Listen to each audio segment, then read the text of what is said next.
Nomor satu, ada 1001 cara untuk kita bisa menyampaikan pesan ke audiens kita.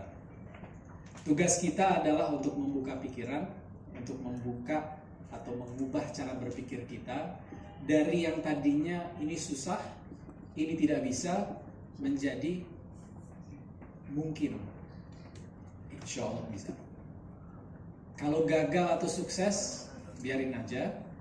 Yang penting proses. Dan ketika kita bicara proses, hal yang paling simpel adalah selalu ingat tujuan, bikin strategi untuk mencapai tujuan itu, dan kita eksperimen lewat eksekusi. Mungkin poin terakhir adalah ingat sholat. Sholat tujuannya insya Allah mendekatkan diri kita ke Allah, bisa meningkatkan kemungkinan masuk surga, dan lain-lainnya. Strateginya apa? Ini bagian dari ibadah saya. Eksekusinya saya harus jalankan. Tetapi ketika eksekusi, poinnya belum saya sampaikan. Ketika eksekusi, kita cari bagaimana caranya untuk lebih optimal lagi sholatnya. Jadi ketika kita eksekusi sebuah strategi untuk mencapai tujuan, eksekusinya bisa lebih baik lagi kan? Kita bisa googling cari cara bagaimana bisa sholat lebih khusyuk. Bagaimana ide-ide ini kita bisa belajar, kita terapkan. Mungkin poin terakhir di sini, ingat, belajar itu cuma dua prosesnya. Ada ilmu atau ada kerangka berpikir, habis itu kita eksperimen lewat eksekusi.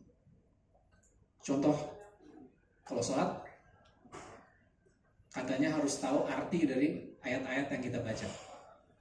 Itu adalah sebuah kerangka untuk buat sholat kita. Tapi kita nggak tahu itu benar apa nggak ketika kita sampai kita mencobanya, ya kan? Ketika kita coba, bisa jadi itu benar, bisa jadi itu salah. Kerangkanya diupdate dengan informasi yang datang dari pengalaman, dan siklus belajar cuma itu aja. Kita belajar hal yang baru, teori, kita terapkan. Setelah diterapkan, kita lihat hasilnya, kita update. Udah. Kalau kita follow kerangka itu, digital, online, teknologi, semua itu tidak semisterius yang mungkin sebelumnya kita bayangkan. Gak mungkin dalam 1 jam selesai semua ilmu digital, online, segala macam. Tetapi semoga apa yang disampaikan di sini memberikan kerangka simple yang ketika nanti belajar, misalnya ada istilah-istilah SEO, SEM, ya tinggal di Google aja kan. Kalau perlu nanti ChatGPT. Ini apa sih? Jelasin. Belajar, habis itu kita coba. Coba mungkin dengan hal simple dulu, dan siklusnya kita ikuti. Insya Allah dalam waktu di jangka panjang, semua ini menjadi hal yang sudah terbiasa. Mungkin dari saya itu aja. Terima kasih sudah mau mendengarkan saya ngomong segitu lamanya. Semoga bermanfaat. Kalau tidak, mohon dimaafkan. Assalamualaikum warahmatullahi wabarakatuh.